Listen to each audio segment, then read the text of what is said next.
All right. In this video, I want to talk about the haughty arrogance of Roman Catholics and tell you through personal experience. There was a period of time where I rejected God, and I was basically atheist until I started looking into things, and I wanted to believe in a spiritual world. I wanted to believe that there was something more than this world, because I saw this world and I didn't see anything worth really living for and fighting for and dying for. It seemed pointless to me. And I wanted there to be something more. But just because I wanted it doesn't mean it was true. So it was kind of depressive. But strange things started happening, and I got evidence of that spiritual realm. And that led me on my journey to get where I am today. Where now I know my God. I know Jesus, and He knows me. But during this point where I was rejecting God, I knew Catholics, Catholic family and friends. And most of them didn't even go to church every week, right? They just were Catholic because they just grew up Catholic. They don't really know too much detail about their beliefs. They're just, oh yeah, I was baptized when I was a baby, and some of them went and did their catechism and confirmation. They didn't really pay attention all too much, right? They just like, yeah, there's some stuff in there about this, that, and the other thing. They don't really care too much. It's just kind of like a community social gathering for the youth, right? And they're no different from anybody else who doesn't believe, right? They just are like an unbeliever, but they call themselves Catholic. But in their moral compass and the things that they'll say and do to get what they want and to, get their social status and reputation and all that stuff, they all will do the same things than an unbeliever would do. Right? There's really no difference between them. So when you're sitting here and you reject God and you want to find God, when you look at Catholics, you're not like, oh yeah, God's with these people. That's not anything that comes to mind from the outside, right? Because you're like, these people are really no different. They just do some rituals and dress up when they go to this building that they deck out and make it look all fancy. I don't see God in any of this, right? There's nothing here that says, hey, if I want to find God or get to know God, I have to come to the Roman Catholic Church and I should get to know these Catholics. When, like I said, they're no different than the world, right? So even if I wanted to talk about God with somebody, being an unbeliever, I would not talk to a Catholic because they seemed as far away from God as I was, right? They claim they believe in God, but they live life as if He's not really even there, right? They'll talk about God going to judge us and based on our good works and bad works and all that. And then they'll go and do and say the things that they would condemn an unbeliever for doing, right? But they try to hide them, right? Maybe they'll confess it to their priest, and then they go do their little thing and ritual of penance and all that, saying their Hail Marys and Our Fathers, and that makes it okay. Where they can do everything the unbeliever does, but they went and said a Hail Mary and Our Father, so they're okay. You, as an unbeliever, you're not forgiven, though. Which is just strange, right? Very silly stuff.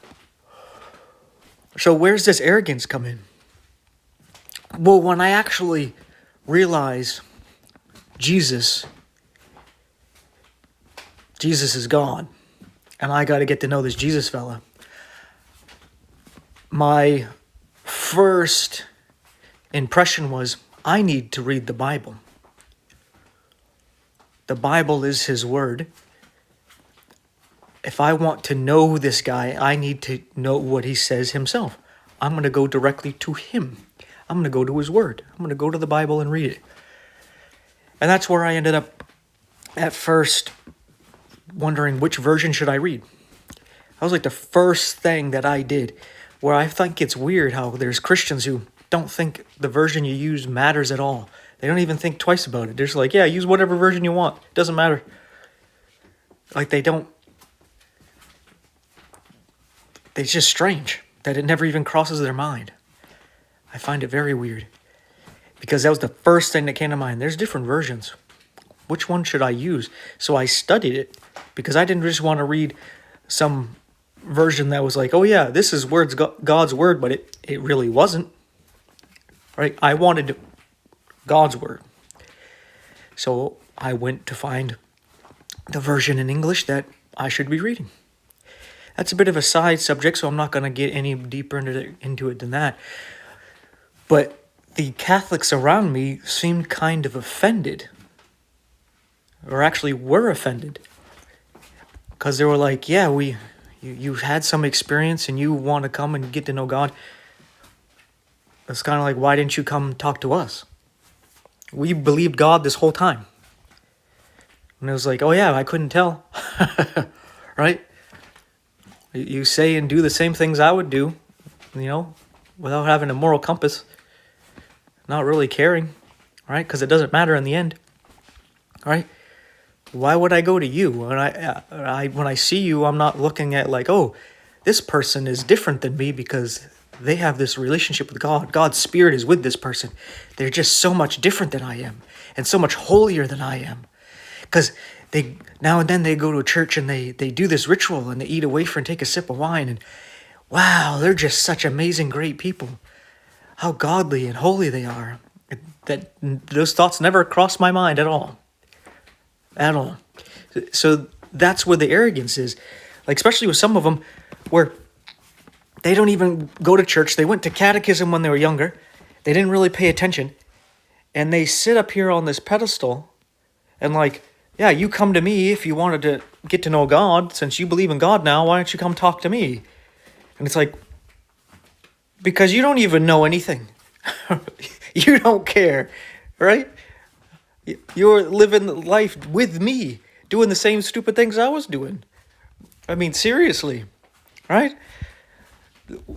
We were both saying and doing the same kind of things, doing the same immoral things, saying the same immoral things. And then all of a sudden, when I'm like, oh, Jesus is real, all of a sudden now I'm going to go to you to get to know this Jesus when you never talked about God or Jesus with me or anything like that. You never gave any kind of an example that you actually knew God and you cared about my salvation. You didn't care that I didn't believe at all. Never mentioned a thing about it. Would even say, hey, we shouldn't talk about religion and politics, That's what a lot of these Catholics will say. Right? Don't talk about religion and politics. But it's like, oh, but now that I want to get to know Jesus, I want to go directly to Jesus, you're offended that I'm not going to you, as if you're the gatekeeper.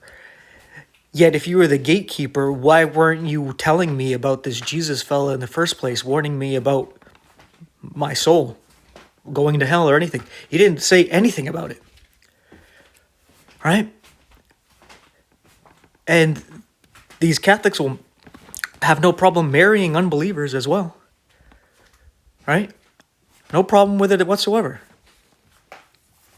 And will oftentimes not really even say anything at all about trying to get them to become Catholic. Right? But then if they start to believe, they want you to go through them as if they're somehow holier than you are, because this whole time they believed God existed. And since they believed God existed, they're holier than the people who don't believe God exists. As if believing in God makes you moral, right? It puts you on this moral high ground. And this arrogance that they have, as if, yes, see, we're the one true church. To go to God, you got to go through us, kind of thing. But even you don't even go to God yourself. Like, what are you talking about? Like, the delusion that they have.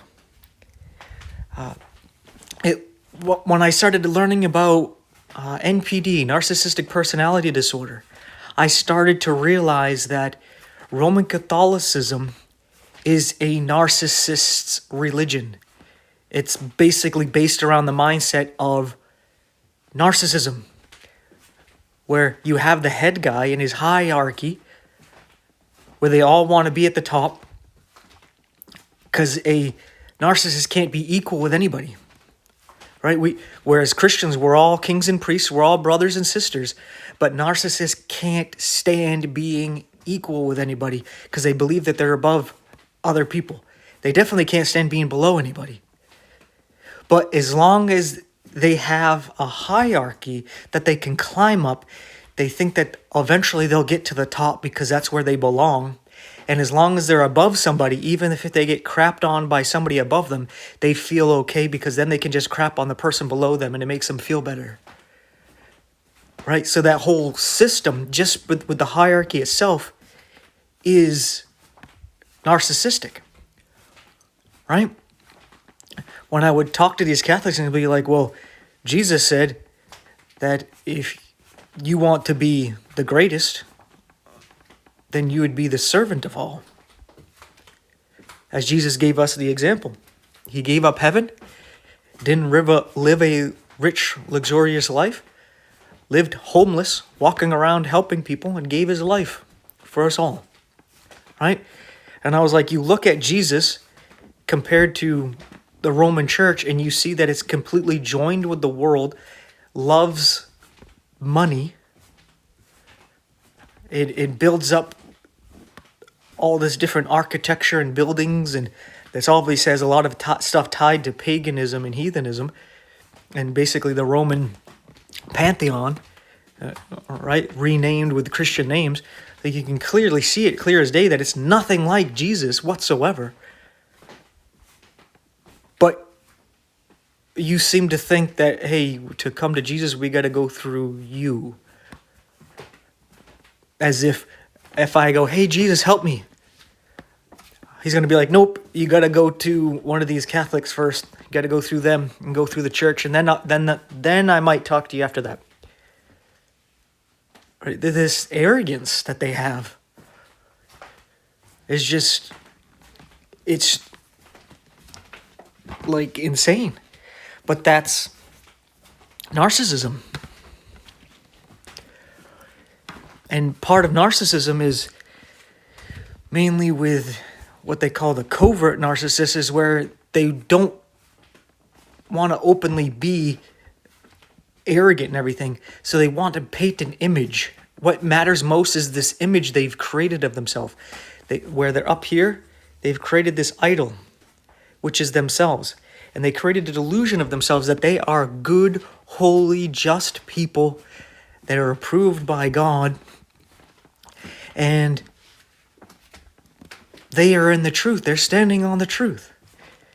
Right? So they paint this picture with others about how they are such just great people. And when anybody, even their own family members, such as brothers and sisters and their children, point out how they're obviously not who they think they are, it causes a narcissistic injury, and they get upset about it, and they seek vengeance instead of just accepting the truth and having some humble pie. They're like, no, you broke my pedestal. I need to build it back up, and I'm going to tear you down and build my pedestal on you. Right? And they'll do horrible, evil things to one another and manipulate one another and lie to one another. and then sit there and be like, yeah, see, we're good, godly people. The God's with us. Look at us. When they probably lie and scheme more than anybody else. And he was like, God is with you? Seriously? Okay, that's one thing if you deceived yourself into believing that, but you honestly think other people outside actually think that of you?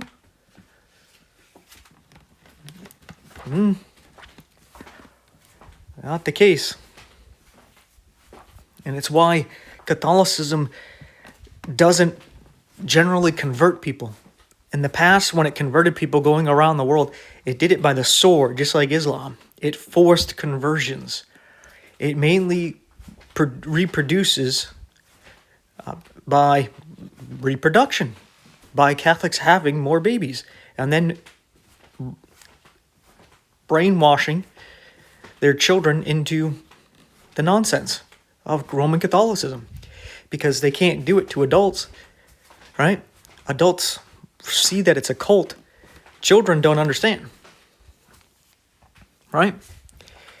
That's why generally people don't convert to Catholicism unless it has something to do with political gain, financial gain, or at times like with marriages, where they'll just say, "Oh yeah, I'm Catholic now, so I can get married," or whatever.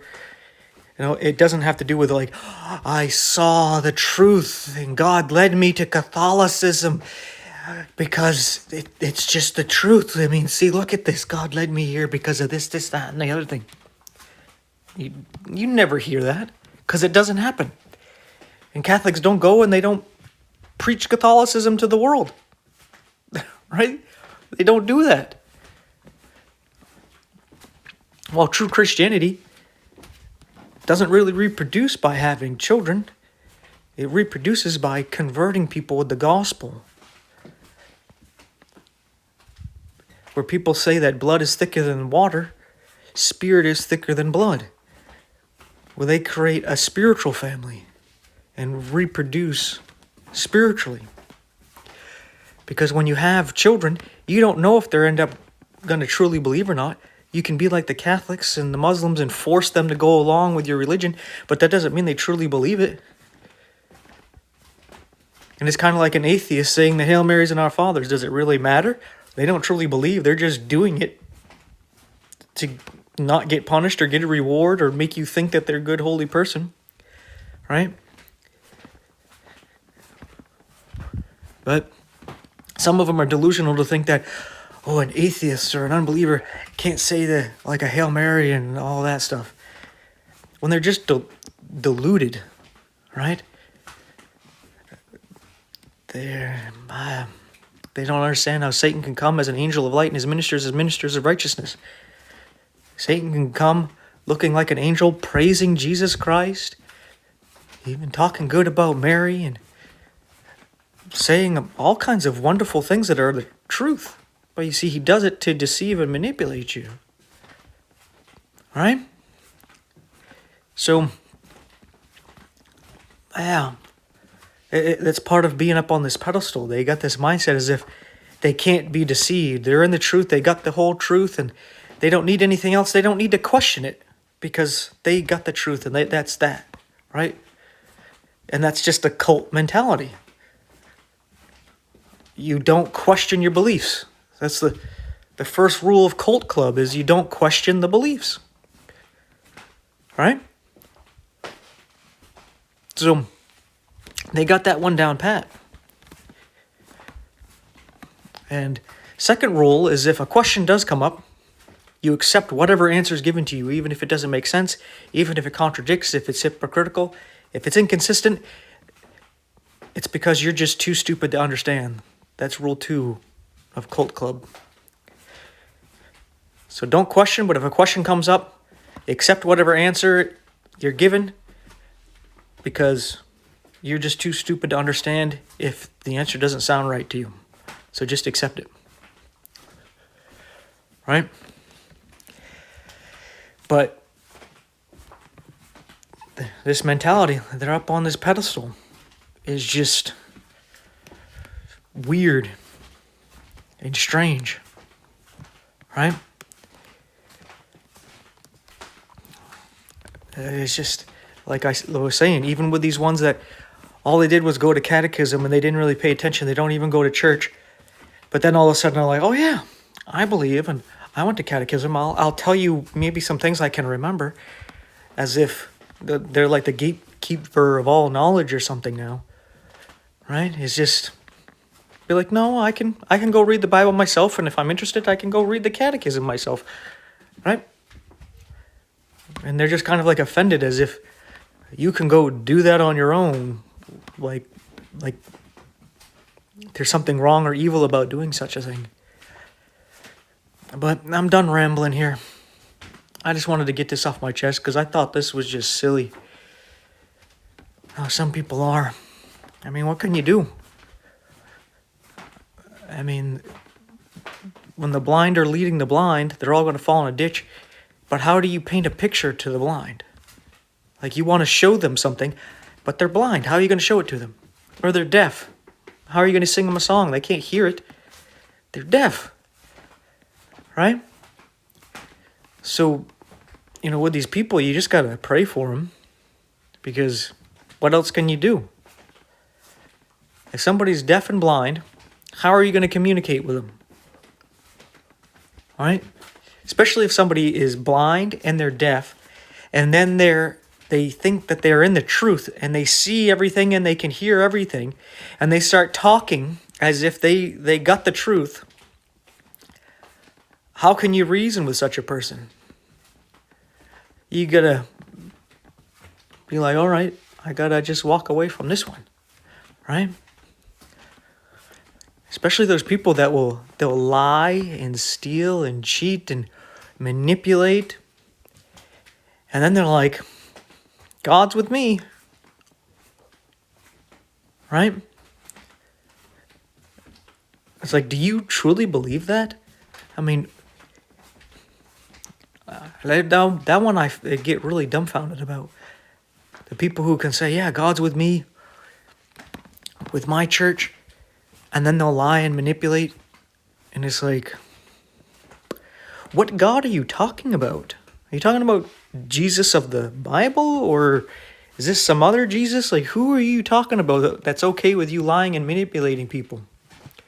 That sounds like maybe Allah or something. Maybe that's why the Pope said that the Muslims worship the same God the Catholics do. Because the Quran says that Allah is the great deceiver. So that makes some sense if that's who your God is, the God of this world who lies and manipulates people. Okay, that God's with you, no doubt about that. But to say the true God, the creator of all things and sustainer of all things, the Lord Jesus Christ, he's no liar. And he's not going to manipulate anybody. So to think that he is with you while you do such things, especially when it comes to religion, you lie and manipulate while talking to Protestants and unbelievers, and you think you're doing some good holy thing, there's something wrong. Right? You need to take some time to self-reflect. But anyway, like I said, I was done rambling, but I went on a little bit longer. Thank you for your patience. Thank you for watching the video all the way through. But you see this with a lot of different groups, not just the Roman Catholics. The Orthodox are very much similar in their attitude. And there's a lot of different Protestant groups that are like that as well. But they're the biggest one. They're the main one here. So, and like I said, family and friends are Catholic. Yeah, I experienced this growing up with it. So, it's just some foolishness. Like even with my dad. My dad was a Roman Catholic. But when I was an infant, he had me circumcised as a Jew and water baptized because he was like, well, I wanted to just make sure. Right? Make sure you're right with God. Right? So he didn't even truly believe. He didn't go to church. He didn't teach me anything about God or the Bible or Catholicism.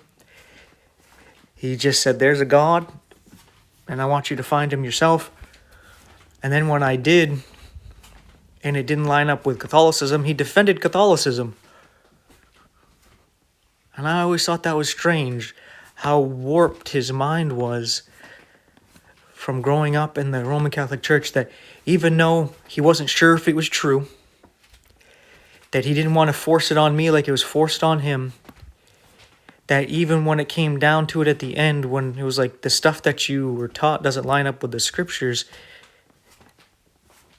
he still fought against it. It was like born a Catholic, die a Catholic kind of attitude. And it was like, man, this cult stuff really grabs a hold of you. You don't even believe it yourself. You don't practice it. But you'll defend it until you die in breath. It's like the people who complain about their bodies and life and the world, but then they'll want to defend it. Right? If there was an asteroid coming or some huge event like an alien invasion, everybody would want to join up and fight to stop the asteroid or to fight the aliens, to defend this craptastical world that they complain about all the time. Right? And it's like, why? Doesn't make sense. It's like I hate this certain whatever it is. It's just this tree you don't like. And you just want it to be gone. And then some people come and they're going to chop it down. It's not even your tree. It's somebody else's tree. They have the right to go chop it down. But you go over and you start going, no, don't chop it down. Even though you talk about all the time how you hate it. And you wish something would be done about it. Because whatever reason, you just don't like that tree. I don't know why. But the people who own the place, they're finally going to chop it down. And then you try to stop them. Like, why? You don't even like it. Why are you defending this thing? It's almost like they enjoy being miserable and having something to complain about. Like, that's their life. And it sounds awful. Like, I couldn't imagine what these people are going through within their hearts, their minds, their souls, where they want to be miserable and to complain. I kind of feel bad for them, but at the same time, I'm wondering what life choices they made to put themselves in such a position. And how many times God has tried to set them free and they rejected it. But, it is what it is. Now I think I'm done rambling. Thank you for watching all the way through and hearing me out here. But, yeah, I just kind of wanted to let this off my chest here, and because the arrogance is just weird. Like, you don't think I can come to God right here, right now? I have to. What do I got to go do? I got to go to this church building and talk to a certain guy in a certain outfit, and then he's going to decide whether or not I can come to God or not based on whether or not I will obey him or not and do all these certain tasks that he has. Right? And it's like, no, I'm going to go directly to God right here and now. I'm going to pray to him right here and now. All right? And it's as if, like, that kind of mindset is foreign to them. Like, what do you mean? Go straight to God? It's like, yeah, you can pray, right? Why can't I go to God and ask him and talk to him? And get answers straight from him? Why is that so bizarre to you? You believe in God, yet, especially Catholics, a lot of these people who believe in God, who at least claim to believe in God, they basically act like atheists. You believe in God, and God's everywhere, and he cares for everybody. He died for everybody. So he obviously wants a personal relationship with us, because he died for us and took on our sins personally. So I should be able to just right here and right now pray to God and talk to him and expect a response. One way, shape, or form. Maybe not right away. But, I mean, Why wouldn't I expect such a thing? But they just seem as though that's strange to expect to talk to God and to hear from him. But it's like, but you believe in God, but you don't believe you can actually talk to him and that he's going to respond, that you have to go through these certain channels and mediators between you and him to then maybe talk to him and get a response from him. You sound like an atheist, that you don't truly believe what you say you believe. But just the arrogance is what gets me, is like, the people who haven't done a thing in their life and they act like they're king of the world. And it's like, how do you have that mentality? But when the people have themselves on a pedestal and have themselves on this ego trip, it's actually because they're very insecure. Like, they're very insecure and weak in their beliefs. And that's why they got to puff themselves up. Like a puffer fish or a peacock, or like a scared cat standing up on and getting the hair all stand up to make it look bigger, is because they're insecure and they're scared. They got to put on this show to make themselves appear bigger and stronger and more capable than they really are. And they need to deal with that. They need to look in a mirror and accept the truth, which ultimately what it all comes down to, right? Accepting or rejecting the truth. But anyway, I know, again, right? I'm pretty sure I'm done now. I'm pretty sure. So if you like this talk, awesome. Please give me a like and all that. I'm not going to do my normal spiel because I'm not really doing some kind of sermon or teaching on the scriptures so much. Just kind of doing a little rambling rant. Thanks for hearing me out. You just watching the video all the way through is good enough. But if you want to send your prayers and your support in any different way, that'll be greatly appreciated. Don't forget to pray and read your word and have your personal relationship with God. Thank you so much for watching. Take care. I'll see you in the next one, and may God bless you and yours.